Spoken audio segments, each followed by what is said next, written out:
What's up, everybody? This is Snail Nation 98. Family Skira Day, Order Redentionata. What's up, everybody? It's ICanSnake. Greetings, everyone. This is CC Trainor-Ling. This is gonna be fun. That's 3-person review. Alright, guys. So, let's go right into the plot here. So, the plot here is that the pets meet a new guest pet named Harold Winston, and Russell does not like him, and the pets repeat the day until he gets it right and befriends him. Alright, so first positive I have listed is the young pet scene. Okay, where to begin on this one? The fandom has been wanting to see the pets when they were younger since like mid-season 1, if not towards the beginning. Seeing that we finally got what we were all for, it finally came together and we were just like, oh my gosh, this is amazing. Although there were some errors that CC pointed out, which we'll touch up on later, but they were all really good. The voices were really funny. They all looked adorable, obviously. Russell in that hat, though. Like, dude, come on. Yeah. I'd also like to talk about this because this was the first scene shown in the episode, so I loved it immediately. It was fun seeing all the pets really young and in their younger days, and even Mrs. Twombly was young. But it was kind of sad that Twombly still didn't know Russell's name, so she kept calling him Ruffles or Rustle, something like that. And she was like, what, like 32 or something? She was Probably young, in her 40s. Well, I don't know. I mean, like, if we're going back to the 1960s and stuff where she was doing the Kung Fu quilting, this scene probably took place in the 80s or something. Most likely. So she probably would have been probably her 50s. Awesome sauce. Probably. I don't know. We never get definitive dates in this series, so we can only estimate. No. I will talk about that later. Yeah. One of my positives is just the whole episode itself being a tribute to the 1993 movie Groundhog Day. It's probably a movie that not many people in the fandom may know, but if they do, hey, good job on knowing it. Yeah. And this episode has actually rekindled my love for the movie, even though I'm not really a big fan of time loops. I still think this episode, still pull it off rather well. And I feel like shows like Twilight Zone have more than likely have done, plots like this, where the day will just continue to go until something's fixed. Well, mainly that's just to fix the character. Yeah. That's going through all the negativity, and they gotta, change their negativity into something more positive. Yeah, exactly. And there's also the moral in that too, is, get to know someone before you hate them, almost. Yeah, basically this is just the shortened version, well, I guess the LPS version of Groundhog Day.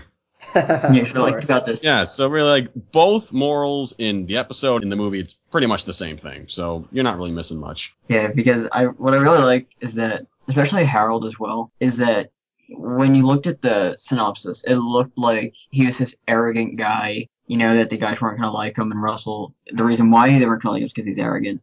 But then, as the days continued, I think I counted about 9 or 10 days that day repeated. Wow. But the final day, he starts to get to know him instead of hating him. And he starts to realize how much in common Harold has in common with him. Mm-hmm. And that's... Another positive I'd like to add is how they brought back Dance Like You Know You Can from the 4th episode of the series, Jailbreak. Because this was just the end of the song, like only a few lines, but it was still really, really good. We still need a really much longer version of the song. That's why we have the internet. Hello. People can just remix a song like they've been doing for the past, 2 years. Yeah, but an official longer version. They need a longer version for that one and Crush. And Listen Up. Yeah, I totally agree that this was I definitely love how they brought that back, so there's definitely continuity, and that's something that LPS is very good at, is continuity. I think the one positive above all of all the other ones definitely has to be Russell. Yes. Basically, he is the Phil Connors of the movie, i.e. Bill Murray. Ha. He's, for me, when I first watched the episode, he's a bag of mixed nuts for me. Awesome sauce. Because he's a positive and a negative almost. Because the negative side was that he didn't take the opportunity to get to know him. The first 9 days he was given the opportunity. But the reason why he's a positive is because he learned that he needed to fix what was going wrong, and he needed to try and befriend him before he goes off judging Harold. And and also that leads back to the moral, but, I definitely think Russell was a really big positive for this, above all. Like, oh, definitely. I think what really made Russell really good in this episode was just him being more, I guess you could say, interactive with his friends in the day camp. Actually singing along with Zoe, participating in Sunil's magic, dancing with Vinny. So eating with Penny-Ling. Yeah. So, just having that fun side of him again. So not only he's learning about Harold, but he's also learning more about his friends. So that's what this whole time loop was about. Him, not being so stuck in his ways. And there's another part of continuity that we didn't mention. One thing in continuity it had was when they brought back up his way from Russell of Some Fun, when he was the super strict, making sure everything's all right. And my final thing is about Russell is that when they mentioned Crash Danger Feathers at the end of the episode, I would have loved to see Russell say, "Come on, I can handle it," and then Crash is going crazy in the pet shop. He's over there in the corner freaking out, going, "I can't do this." Well, maybe that probably would have dragged the episode on. Although that twitch at the end, I thought that was hilarious. That was a great way to end it. Yes. The one negative that I'm actually surprised that no one really saw it before when they first watched the episode, but in this opening scene, when the pets are younger, we see Zoe is already in the day camp when Russell was first introduced. But if we go back to season 1's episode, Frenemies, Russell was already there when Blythe talks about how Zoe was already an instant star the moment she first walked into the pet shop. So here in the loop, they just kind of switch things around. Yes, that's sort of like, okay, so you mixed up the debut dates of these pets. Although on the bright side, they did keep the continuity with Penny-Ling not showing up till they're older. Oh yeah, now that part I actually was really hoping that they would have stuck to perfectly, and they did. Mm-hmm. Yeah, like I know for a fact, including CC and almost everyone in the fandom, even me, would love to see Penny-Ling younger. Oh, definitely. Would it? Oh, please let it happen soon. And I know as much as everyone wanted to see it, I'm glad they stuck with the continuity because it fits better with the show. Mm-hmm. Yeah, it's only that part of continuity that stuck. The whole Russell Zoe thing, yeah, they botched it up. And another continuity I have a problem with, when was this broken floorboard ever a problem in the rest of the series? Like, it started off when they were younger, but then all of a sudden there's this floorboard when they were younger. And it's like, this was never fixed. How come Blythe and Young never stepped on it? It's always him. No one else has ever noticed it. By him, you mean Russell? Yeah. Yeah, it's only Russell who's, getting flung against the wall with it, and no one else seems to, get flung. No one else. And I guess, it's only like for the weight of hedgehogs, or like, do they just conveniently just not walk over it? Yeah, that's what I just don't understand. It's one of those things where it's just never really it's never really explained too well. Until it's fixed with a squeaky hammer. Yeah, because when doesn't it fix? It's like duct tape can fix anything. The one negative I have is Russell, because I think Russell's jealousy makes him seem like he's a know-it-all, when that's not a good thing. Because even if someone misspeaks slightly, he gets really crazy correcting them and gets mad at them. I feel like this episode made me like Russell less than before. Granted, yes, he did act like he was jealous, but at the same time, towards the end of the episode, he starts to retain himself. Yeah, he starts learning his lesson at the end. Yeah, that's what I was saying before, like, he's a bag of mixed nuts in this episode, that he was bad in the beginning with his jealousy, but then it gets better. And it actually kind of reminds me of a Toy Story, too. If you remember, Woody was the toy that everyone loved. And then Buzz came in, and then everything started happening. And then everyone started paying more attention to him and, and all that stuff. All I need now is Randy Newman writing a song for the episode. Yeah. There you go. You got Toy Story 4 right there. Overall, for me, this was a pretty good episode. I love the moral of it. I'm telling you, if people would watch this episode and learn the moral, it could really make a difference in the world with the way people are nowadays. Obviously, the young pets, it was awesome to see them when they were younger. Sunil, obviously, was adorable, like everyone else, and so was Russell and Penny and Zoe. The references. Harold was awesome. I liked him throughout the episode, and everything was awesome about it. So I'm gonna have to give it a 9.5 out of 10. When this episode was first hinted at, and when the synopsis came out, I thought it was gonna be about the actual holiday Groundhog Day instead of a movie I've never heard about. Cause back in BABSCon 2014, when M.A. Larson was doing an interview, he mentioned that there was going to be a Groundhog Day based Littlest Pet Shop episode. And I watched that interview, and this is exactly what I thought, that it was going to be about the holiday. And since it showed in February, I thought it was also going to be about the holiday. When I saw this episode, I was really disappointed because I wasn't expecting it to be about the movie. And also, one of my headcanons for this episode is about Harold. He came to the pet shop for one day only, and all he wanted was adoration and praise from all the pets in the pet shop. So he tried his best to tell all of the relevant information he knows. But unfortunately for him, he misspoke at times and Russell got angry, which is what caused the whole conflict. So this episode is definitely not better than Sue Syndrome. So I'll give it an 8 out of 10. Usually I like episodes from TV shows that make the occasional movie reference here and there, but to actually take a movie and use its story for another television series is something I don't see very often, and in the case of In the Loop, I think Littlest Pet Shop used the movie very well. I have no complaints for the overall episode, besides the continuity error with the episode's flashback regarding Zoe and Russell's introductions to the day camp, and of course the broken floorboard that no one else seems to notice or even walk upon. Russell may have been rude in the beginning, but at least he learned his lesson at the end like the time loop wanted him to. And of course for him to get to know more about his friends and to actually partake in their activities. Of course he was pretty hilarious with his freakouts, so that got a few chuckles out of me. Yes, Harold was just throwing around a bunch of, quote, misinformation, and wanting a lot of praise, but I really don't think he was being a complete jerk just because he wanted to. He can't be any worse than Shivers, because that squirrel was just rude for the sake of being rude. Harold never really hated anyone, at least I don't think he hated anyone, so he's not so much a negative as much as he is perhaps a minor pet peeve. Above all, I think this episode was great for its use of a popular film to develop a character in a completely different TV show.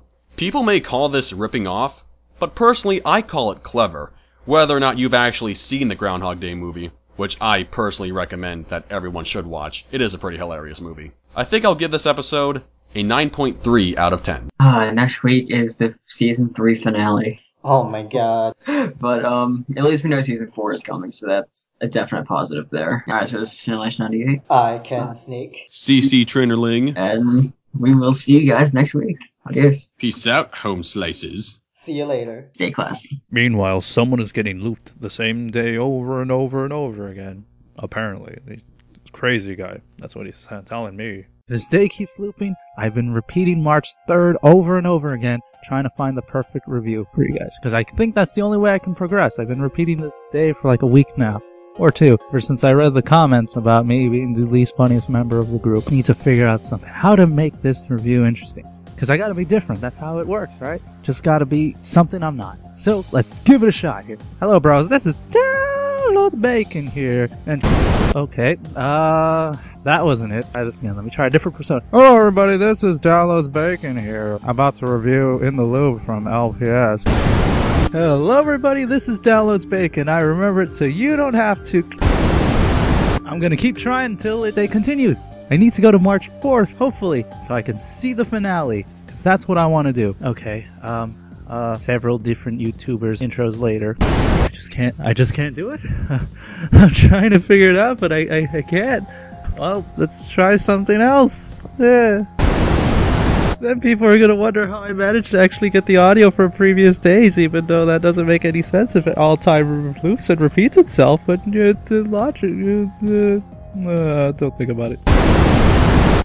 Well, since I'm stuck in a loop, I guess I don't know what to do. Well, let's just try it the way that I've always done it. It should come to a surprise to no one I love this episode, especially when you're referencing 80s movies, especially ones with Bill Murray, as a little special place in the 80s. Now, M.A. Larson said this episode is based on Groundhog's Day. Some might assume it's the holiday, but sorry to tell you, it's the movie. It really shows that the writers and animators are, 80s kids. I mean, look at Harold. Harold is actually named after Harold Ramis, the director of Groundhog's Day. The talk of a continuity error is that Zoe was supposed to come in after Russell. Instead, they actually had Russell be the second to the last to come in. But you see, the problem that I have with that is that you can argue this point, but you see, Blythe said nothing about that being exactly Zoe's first day. That ever since she got there, she was a superstar. But that one picture does not indicate that that is her first day. There's no writing, there's nothing. So there could have been pictures of her being younger. Like, she could have looked at a picture of her really young and saw her still doing the same sing and dance. Turn the page and there's another one with her there. Because then again, Mrs. Twomley wasn't, oh, look, a hedgehog. Take a picture. I'm going to put it on the interwebs. In regards to the floorboard, I don't necessarily see how it can be a huge fault. Maybe that it got fixed before. Maybe it was a problem, but it got fixed before. Because maybe Mrs. Twomley stepped on it, put like a little Gorilla Glue or something, sticked for a while, then it messed up. You know how crazy the pets are. So it wouldn't be a surprise if that happened. And at this point, exactly, then it just got messed up again. Then again, Russell's attempt to fix this was using a squeaky hammer. Not sure how that would play in the long run. So I believe the own counter should say ×2 on there. Ekans, please put an own counter there. Pretty sure Russell wasn't jealous of Harold. I'm not sure what he would be jealous about. I'm pretty sure he just has a negative relationship with her. Meaning, when they first introduced themselves, it started off okay until Harold basically somewhat told Russell off due to Russell basically correcting him. So of course they're not going to go in a positive manner. So I think I just earned myself 3 slices of Sudoku pizza. Only people on the Facebook page will get that. And if you guys know the DB as well as you should know that my most positive is, see, Mrs. Twomley. I can put a picture of her from the episode. I hope this isn't annoying anyone because I'm just going to do it for 4 more seconds. Maybe 2. There we go. Oh, that was horrible. I love the homage to Groundhog Day. I love the idea, something that I'm not sure if anyone really touched upon it, but due to Russell being stuck in the time loop, he decides, well, I should get to know my friends and, see why they love the things they love so much. One of my most favorite things about this, and with character development that Russell gets, that he actually learns of the other characters', hobbies, and learns to truly understand. It's so sweet. But what if Russell is secretly trying to become the ultimate pet by learning all the other pets' traits and personalities, and then being the ultimate pet? But that's just silly. Or is it? Yeah, it is. Or, no, I'm not going to do that. Pretty sure everyone's sick of the sound effect, Something else I kind of like, too, is, for some reason, I might be the only one here, but when Russell gets angry and he just kind of goes up to Harold's grill, just getting ready to fight him, that's hilarious. Wait, do kids still say grill? They don't? Oh, man. According to my panel of experts, kids do not say grill anymore. Now, I can go on and on and on and on and on and on and on about my positives, but you see, I'm trying to get out of this little loop that I'm in. I want to wrap this up by talking about the only negative I have here. Now, you can feel free to comment against it, or like I said, I would love to read the comments and see what you guys think about it. By all means, let me know. But my only real negative seems to be Penny-Ling, and I'll explain. During the time that Russell was starting to get to know his friends better, something that I noticed was that Russell was eating with Penny-Ling. They're eating some food or whatever, which is adorable and cute. But doesn't Penny-Ling have anything else? Doesn't she have any other talents or traits? Because I'm pretty sure she used to be a ribbon dancer, right? I mean, she used to dance with the little ribbon thingy, right, guys? Not sure how much I can mess up my voice here. It sounds like I'm a squeaky teenager, guys. Or maybe tell some interesting stories. That would have been nice.